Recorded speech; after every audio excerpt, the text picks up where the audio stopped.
Hey guys, so last night I interviewed one of my good friends, Jacob Mobley, and he is a concept artist slash illustrator, and just like to share with you the interview. I think it's good because I don't have many art videos, and I think I should have more art videos. Let me know what you think, and I hope you enjoy. Thanks. All right, question one. So in high school, when Yeah, asked, in high school when asked what you wanted to be, what did you say? I had no idea. I had no idea what I wanted to be. So I just said, I don't know. Really? Yeah, really. It was just more of I was just clueless. I thought I wanted to be like basically, I was an idiot in high school. I mean, I still kind of am an idiot, but I now have like a craft, but I do art. Um, but basically, like, what I wanted what I wanted to be in high school was a philosopher. So it's like, okay, so you're going to be dirt poor, right? And you're you have like so little life experience. So why would you become a philosopher? Like if you don't even know what, like if you just don't have the experiences, why would you try and I don't know. Just it Yeah. made no sense to me once I like actually graduated. Like I'm going to spend all this money on something that I can't really make a living at. I can just pursue that on the side if I really want to, and not spend tons of money on it. Yeah, that's interesting. Um, because philosophy and art are so close together. Um, Yeah, actually, I was thinking, can we have a quick look through your work so we can see, like, yeah, for sure. so people So who don't know of you can see some of your work. I've seen all of Jacob Mobley's work. It's fabulous. But if you okay, haven't seen so Jacob's work, uh, you should totally check him out. He's pretty cool. all right, so here's one of my favorite pieces. Um, yeah, so basically it's this is of a mouse, and basically he plays music and he's blind. And right, so the idea was kind of like he plays the flowers. It's not necessarily him playing music. It's he controls nature. So it's kind of the idea of that. Let me flip over to my art station. My art station is I'm gonna plug it. It's basically just jacobmobley.artstation.com, and yeah, so here it is. Already. Nice. And they're like in collections, so you can just click on them. But yeah, starting off, I have the Shadows Light project, and I just kind of go into the side characters and whatnot. So in the Nice. process is pretty simple. It's lengthy, but I think to get a good character, it's pretty worth it to go through the process. And the process is just essentially make sketches, they're just rough colors, and then iterate, iterate on the story of the character, and just figuring out what the right angle is for that character. Yeah. Yeah. It's good that you're showing your process as well. I'm wondering if we can do like a slideshow of some of your work as I talk about as I ask you some other questions. Yeah, sure. I could just run through it as we just talked about it. Yeah, okay. Um, Let me ask the next question then. Yeah, so at what point did you decide you wanted to do art as a career? I think when I was 21, when Wow. yeah, pretty old. Um, it's yeah. I mean, it was good that I arrived at the decision when I arrived at it. I mean, I don't really regret anything regarding starting at 21. I mean, yeah, I do wish I got into it earlier because then I could be really good by now. Like, really, like just maybe even have like a book or two out, and yeah, that would have been cool. But that didn't happen, which is okay. And what I'm trying to say is, basically, what happened was I didn't know what I wanted to do after high school, and so basically, I just played video games like all the time. And video games are actually kind of what saved me. And because I realized in playing these games that people built them, and they were artists mainly who came up with the stuff I really liked. And one artist was I can't remember his name, but he made like these really cool designs for this character in StarCraft named Zeratul. And Zeratul, if you know StarCraft, Zeratul is like he's like this he's like a sage kind of character. He's like a anyways, doesn't really matter. His designs were really cool, and just seeing that made me really want to delve into this world of concept art and story and illustration and design. So yeah, and then that took me to see Luke Mancini's work, or Mr. Jack art, on like I saw his fan art, and then seeing his story of how he got into Blizzard. It was really inspiring, and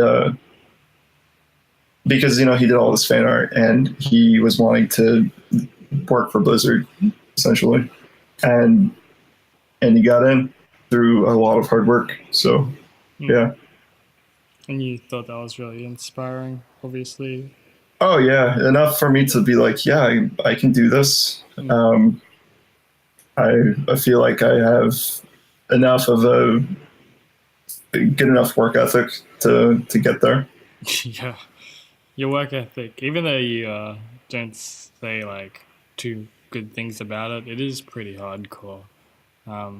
So guys, I know J-Mob, and he works on pieces for like months and keeps pushing it. It's like takes a lot of dedication to do what J-Mob does.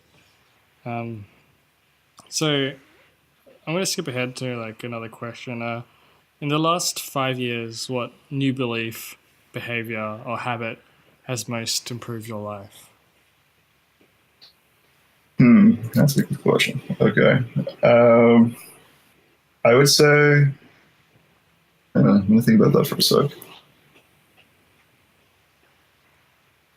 Okay, so there's this kind of, okay, so let me, I think the best kind of connection point I can make is, okay, so basically, you know how everyone gets into, okay, so let me back up. So I got into art, and I saw Luke Mancini's work, and that really inspired me. Yep. And then I got into Photoshop, and I was like, I typed in the number one question everyone asks, which is perfect Photoshop brush. And that actually led me to, because I didn't know how to paint. And It's true. so I thought it was the brush. I thought it was the brush that made the artist. And so I literally painted in perfect Photoshop brush. And The round brush? no, it took me to Dave Raposa's tutorial, his chalk brush. Oh, yeah. And then he was live streaming. Yeah, he was live streaming Foot Soldier, and that like for his TMNT series. My voice is like shaky. I drink way too much coffee. But yeah, he was live streaming it, and I was pretty stoked. I was like, no way, people actually just like sit down for this long and just paint stuff. I can't believe this. Like, this is insane.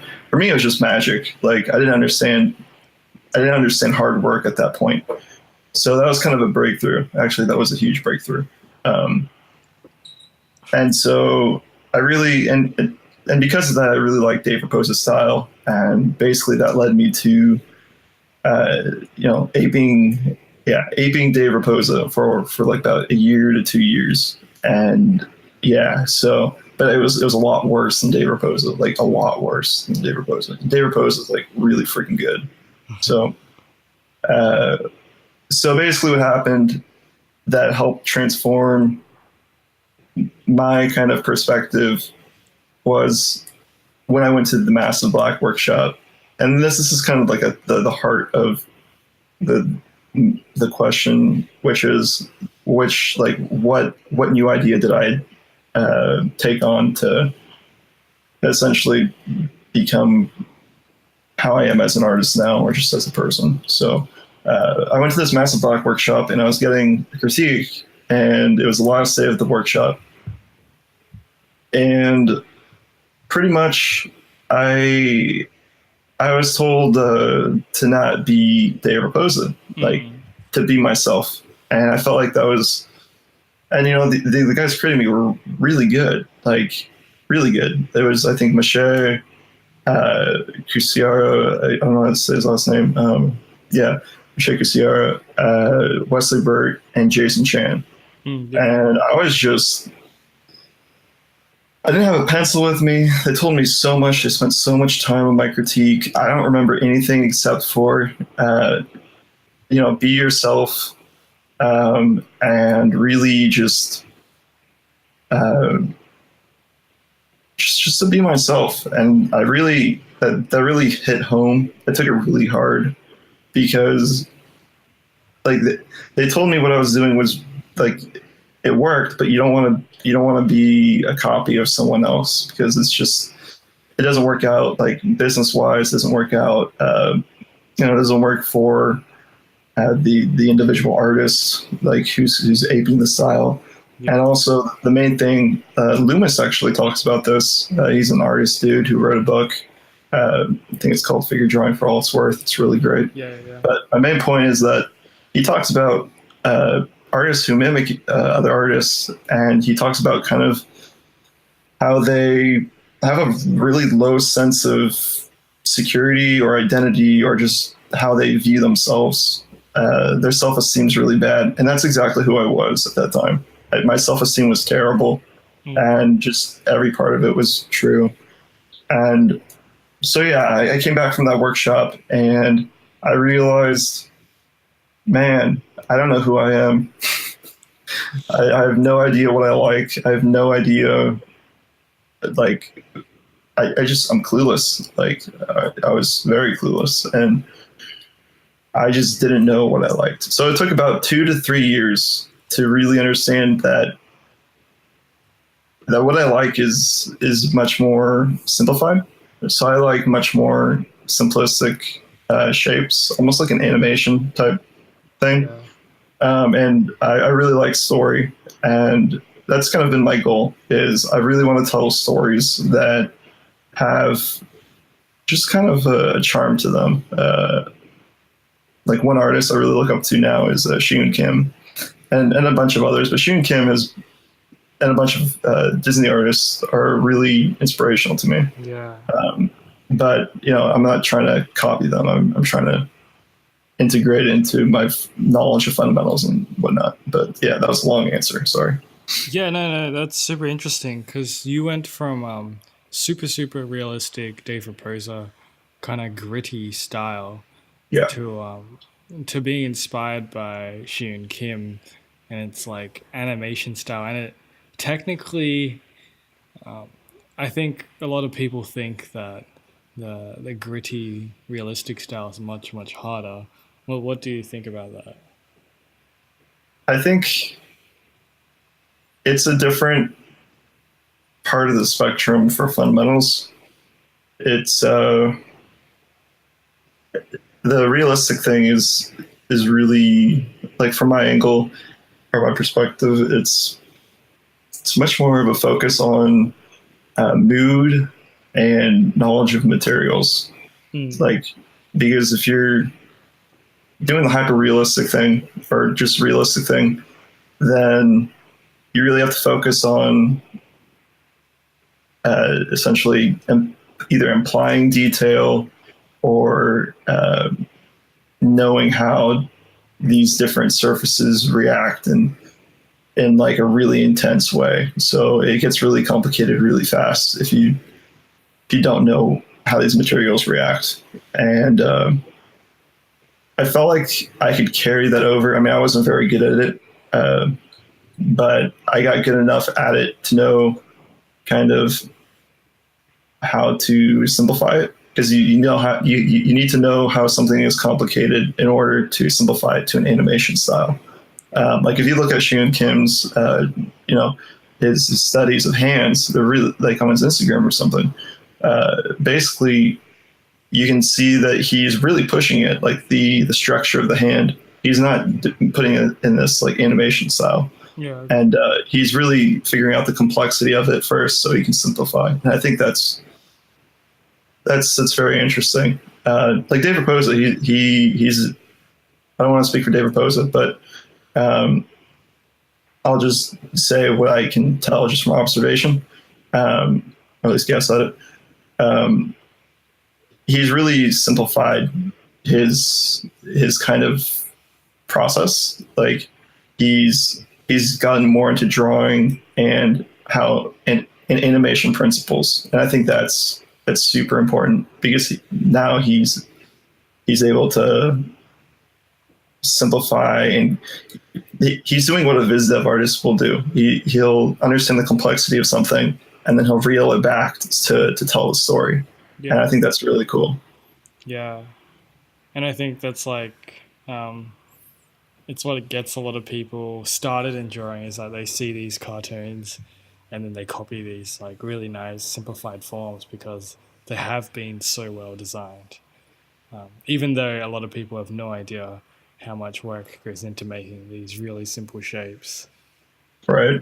Yeah, it's crazy. Yeah, it's really cool. Really tons of work.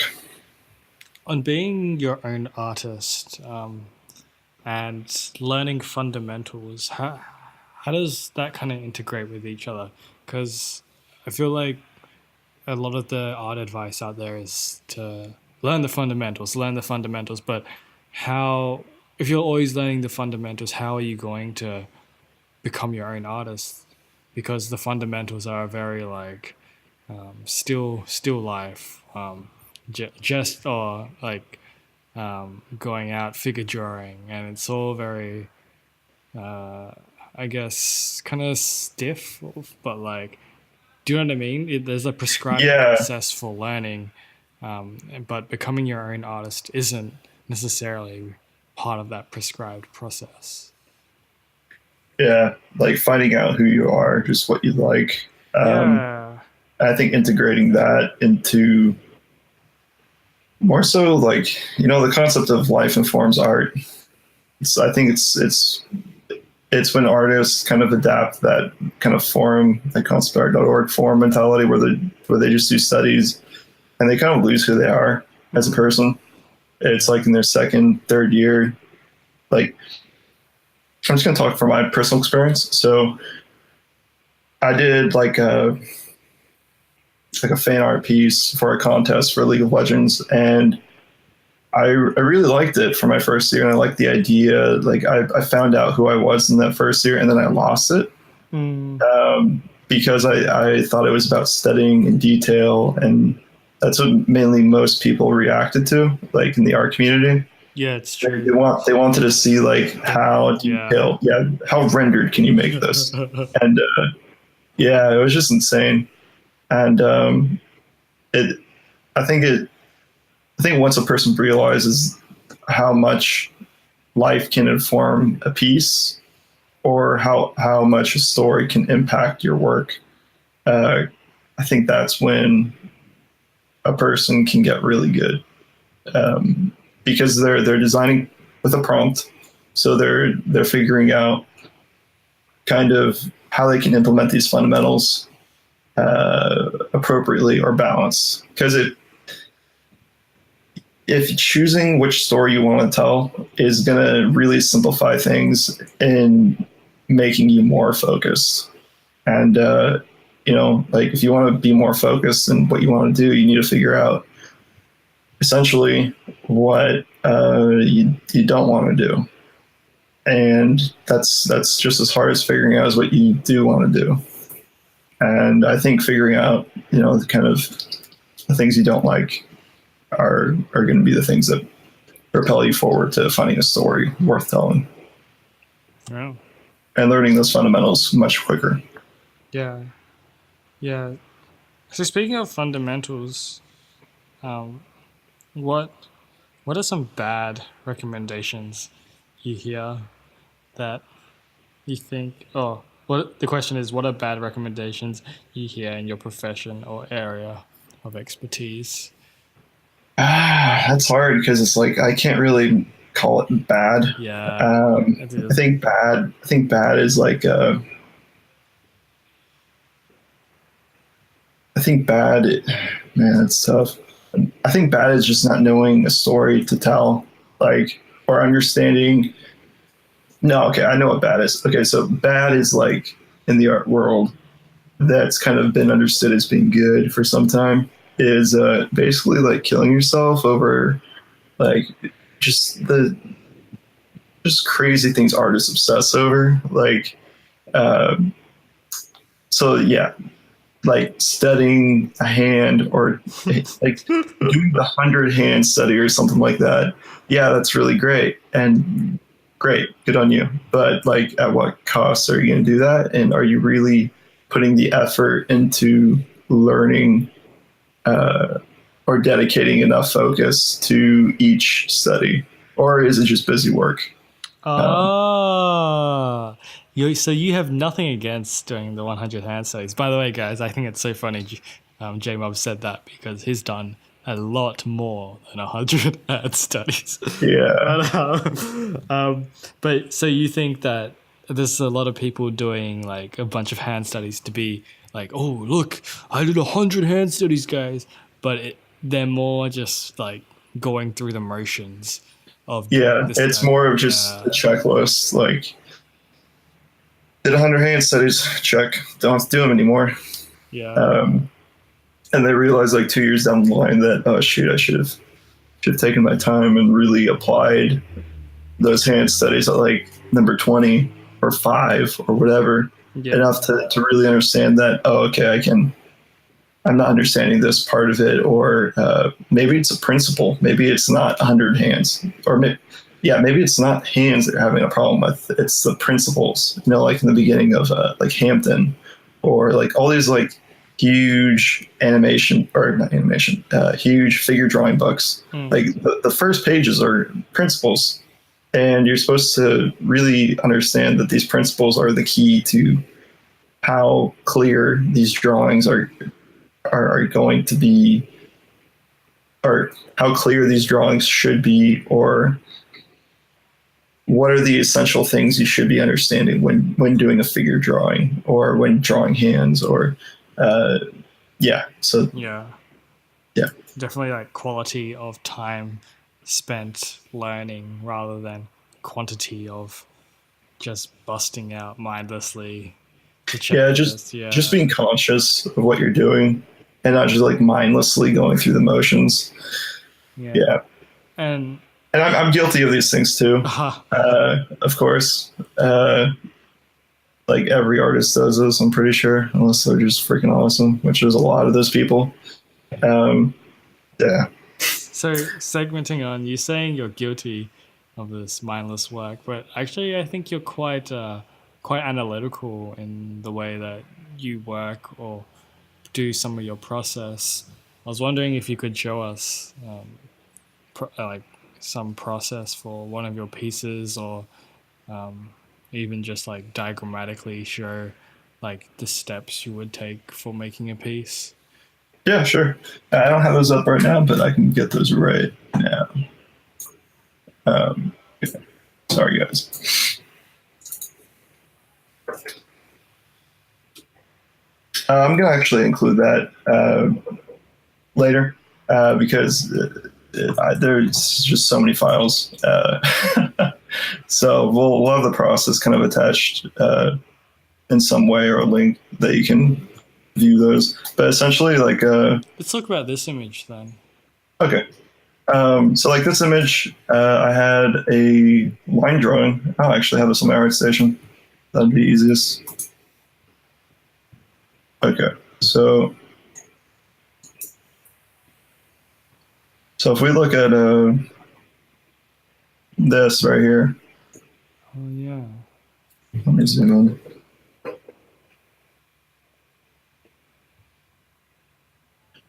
Basically, I do like I don't show this part, not this one, but the one before this line drawing. Mm. I do a lot of sketching to figure out what I want and the perspective I want. I think perspective is largely overlooked when people do their pieces, because perspective is actually, I think, the thing that carries a piece most. And not just like correct perspective, but like perspective that has a nice kind of uh, it's a weird abstract thing, but it's the ratios, or the rate at which the perspective kind of diminishes or recedes in space. It really will make or break your piece, and especially if you're trying to tell the right story with that perspective. Um, so yeah, I do a lot of sketching, trying to figure out that perspective, and then I take it over to Photoshop. I either just take like a really crappy photo with my phone, and I just like put it into Photoshop, and then and then I just draw right over it, and I make tweaks, necessary tweaks that that will always happen. Just because the first sketches aren't going to be great, and there's a lot of mistakes, and that's where your knowledge is going to kick in and be like, or those fundamentals or principles, and you're going to be able to really figure out what you're trying to say a lot more clearly. So yeah, clean. So yeah, I just clean up my lines in Photoshop, and then I go to color comps, and you can see just figuring out the story, the mood, what is it I want to say with these colors. So brighter day, or blue skies kind of day, and then this is like a gloomy with a kind of mystical or magical kind of feeling. Bottom right is it's overcast, and there's like kind of like an ominous feeling to it. But I felt like it didn't drive the story well enough. It was just kind of ambiguous. And then there was this kind of fourth one, or the bottom left, and I felt, this is most in line with what I like. I like these colors just in general, and I like the story of just the backlighting, and it's raining, and just the mood I felt was really different than for most things I've seen. And so it really struck me as the best kind of best story to tell with the colors and mood and lighting. But also another thing that really influences me with painting and colors in general is music. And music is really kind of the fundamental thing that really drove this illustration.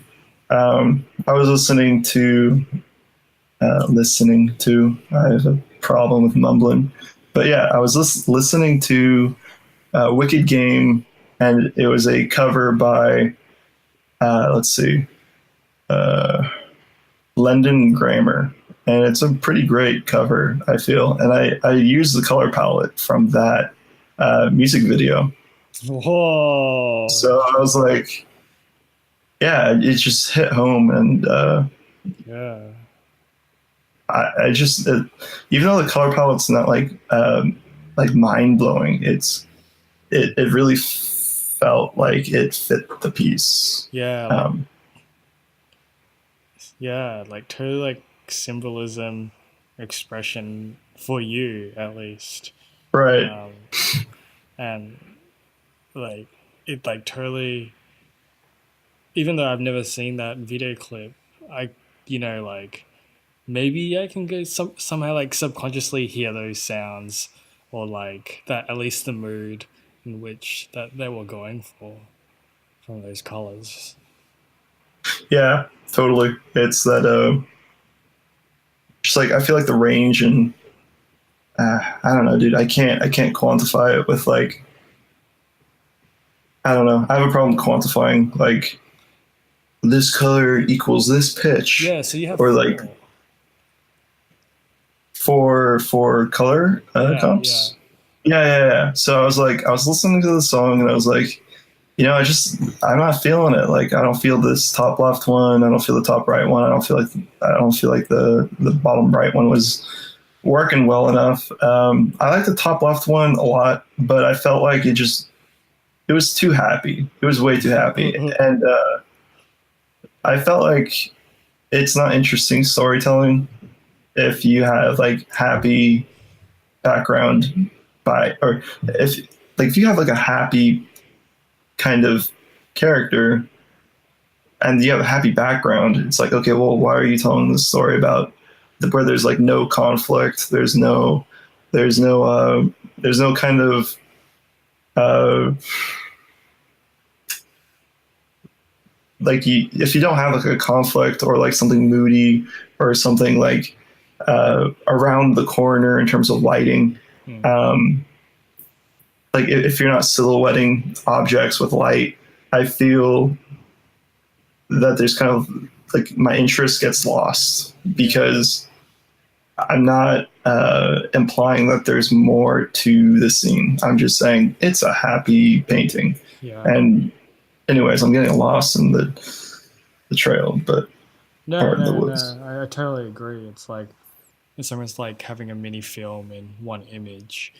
You know, if there's no foreshadowing of Yeah. conflict, like what resolution are we looking forward to, kind of thing. Yeah, absolutely. I feel like that's, yeah, you said it really well with the foreshadowing kind of idea. Yeah. Yeah. So actually, so just going back a bit here, you sketch. So this sketch on the left, this is by hand. The one on the left is on Photoshop. Okay. Okay. Yeah. So you sketched by hand, took a photo of it, then traced over it and fixed it up, made it better in Photoshop. Right. Yeah. Yeah. Okay. And you went straight to these color comps after that. Yeah. Yeah. And then pick the one you like the best and go for the final. Yep. Yeah. It's a solid process. There goes my phone. But yeah, let me turn this off. Yeah, so you have this super solid process for doing art. I'm wondering, did you go to art school? Well, I know, but Right. Yeah. I gotta ask. I have to ask. Right. Right. I mean, yeah, I did. But it wasn't like an accredited art school, 4-year degree college thing. No, I didn't do that. But I did go to, I studied under Glenn Orbeck and Mark Schwartz, and they were at this school called the California Art Institute, which isn't associated with the institutes that are really well known for not being great schools.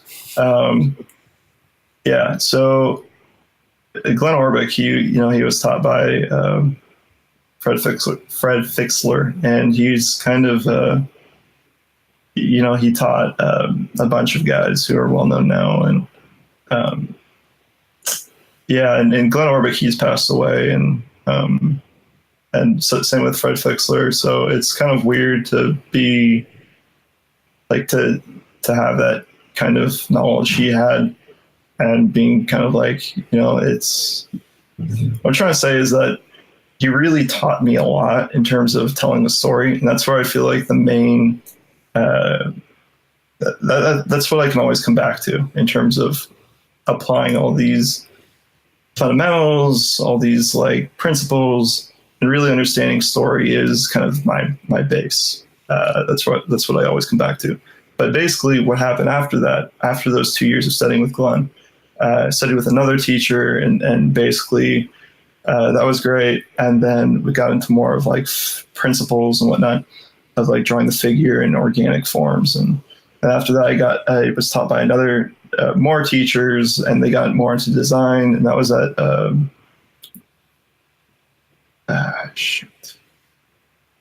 what's it called? I'm drawing a blank. Oh man.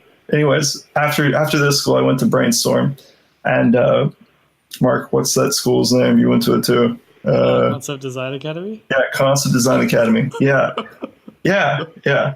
So and then so I learned a lot from Concept Design Academy, and actually Kevin Chen was a huge influence in terms of me like pursuing kind of my own stories too, and just like figuring out how to tell a story. I feel like Kevin Chen was the most influential for sure.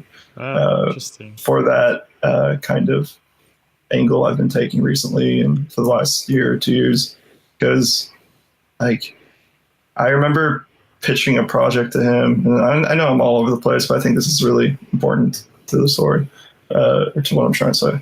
Um, so in his figure drawing class, I was like, "Hey, is it cool if I like try and get a project together and kind of do this on the side thing where I present a story essentially to you, and like with the design kind of layout to pitch the main character and whatnot." I had no idea what I was doing. Yeah. Anyways, long story short, 2 weeks later, I show up with the printed kind of presentation, and I had no idea how to present it. And he stops me and he says, "What's your conflict? Like, why are you telling the story?"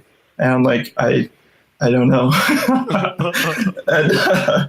And so, yeah, that's what got me thinking more about story. And I realized, shoot, I'm a terrible storyteller. And I need to first get better at storytelling or figure out why I'm doing what I'm doing. And that really helped me a lot with that. And yeah, so thank you, Kevin Chen. That was awesome. And this was like during his figure drawing class. Not during, but like on the side, like after the figure drawing class or whatnot. And so that was super cool. Yeah, and then I went to Brainstorm, and then took some character design classes, took some world building classes. And yeah, and then I took a break for like a year from doing classes, the school thing. And I've actually gotten my best pieces from not being in school. So that's interesting. Yeah. Yeah, that is true, huh? Yeah, it's very weird.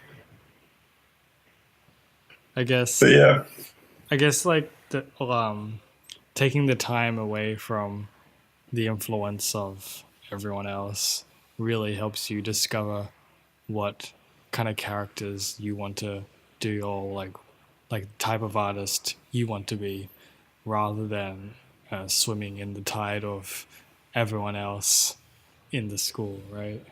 absolutely. It's so distracting to be with other students who are going to have their opinions about your work. And if it's really hard to stay true to who you are as a person, Yeah. because you're getting all these crits, and you think at the beginning when you're doing art, like, or like midway when you're like totally lost and you're just trying to like figure out what the heck you're doing with being a student, or maybe you just know exactly what you're going to do. I don't know. But for me, it was more of just like getting all this feedback. It was helpful, but I think staying in that cycle for too long is really it can stagnate you for sure. Yeah. And I see this happening to a lot of people who like die out at like the third year. Like, they don't die out in terms of like doing art. They die out kind of like they look like everyone else. Yeah. Yeah. Yeah, I find the same thing happening in breakdancing. It's like if I go practice with other people, I'm super influenced by what they do because it's right in front of you. You're seeing their work equivalent.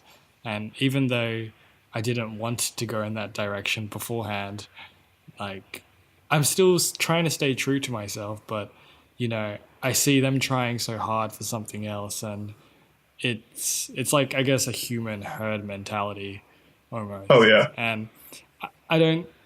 I think when you say like people stagnate when they're in a group of people, I think what you meant is like they definitely get better. They definitely for sure. Oh yeah, for get sure. better. Yeah. But in what direction is the question? And Right. I think it goes back to what you were saying about being the artist you want to be. Your path definitely seems super influential on that ideology that you have. Yeah. Yeah. So I think we're going pretty long on time here. So maybe just one more final question. Cool. So the question has to be with like young people or like the full circle, right? So Yeah, here we go. What advice would you give to beginners who are nervous about doing art for a living? Oh man. um, doing art for a living. Okay. I would. I'm just gonna say from experience, like for myself, I feel like if I could tell myself what to do differently when I was like, if I could tell my younger self what to do better, so I'd be set up more financially. I'd say find a story quicker, uh, and then make a product from that story instead of teasing, kind of like instead of doing like one-off pieces, I would do kind of like a collection of pieces, or yeah, just getting into that quicker. Like So you're like making your own IP. yeah, your own art Yeah. book, your own like don't buy in, I wouldn't buy into the social media thing as much because those come and go. I would more so because if you're known for, okay, so say you're known for like if I'm known for Jacob Mobley on social media, like then uh, basically I'm only known for my name. But if that person knows like my stories or my, okay, so a good kind of, I think, association or kind of a thing to kind of parallel this with is, okay, Peter Moorbarker. Like people know him now for Angelarium, Mm. not as Peter Moorbarker. Like so he's done something really really interesting, which is, I think, uh, the right way to do it. Uh, Essentially making a world and then knowing how to populate it and then attract people with those stories so that they're more interested in the world and they can uh, more easily be directed to like a website or something that's not gonna be like diminished by a social media site going under or something. Like, what was the station before ArtStation? Oh, CG Hub, I right? think so. But Oh, yeah, like when that crashed, right, when that went under, like a lot of people kind of, they lost a lot of following, it seemed. And then when Facebook went under, a lot of people lost that following. And the main people who kind of stay on top are the ones who like had like a huge stride ahead of everyone else, like on DeviantArt. Or yeah. it's really weird. I mean, I could be talking out of my butt right now, but Yeah, I uh, think DeviantArt gets a lot of crap, but at the same time, there's a lot of artists there who have like their own characters that they love so, so dearly, and other people love those characters too, right? oh yeah, dude, yeah, um, yeah, it's amazing. Like Dan Luisi, like Last Man Standing, Gabriel, like yeah, that's awesome. Yeah. And yeah, to have something like that that people can really hold on to and be like, yeah, this is awesome. And I feel like Dan Luisi like kickstarted that. Like I have my own book project, but it's like he really delivered, and I think that's awesome. I think that's the way to do it. Yeah. Yeah, that's cool. And it's like when you're always building towards the same story, um, other people, like old people, can pick it up and be like, oh yeah, there's new stuff for that story I already looked at. And new people can also see like, oh yeah, I just saw this new image and oh look, there's this backlog of all these other things tied to the history of this cool image I saw. And it like works both ways and people will become invested Totally, in that that's world. perfectly Yeah, said. Yeah, yeah, that's cool. Super cool. So, your advice for the younger J Mob is to yeah, invest earlier into a story Yeah. character. Yeah. Nice. All right, I think that's all we have time for. It's all good. Thank you so much for being interviewed by me, I guess. I didn't know how else to say that. Right. It's like, how do you end these things? I'll talk to you right afterwards. Oh yeah, I'll talk to you right after. Right. It's like, how do you do that? Okay. All right. Sounds good, dude. But thanks so much. I think there was a lot of good things that you said. Yeah, I rambled a bit, but it was good. It's good. It's real good. Cool. All right, talk soon. Peace. All right. See you.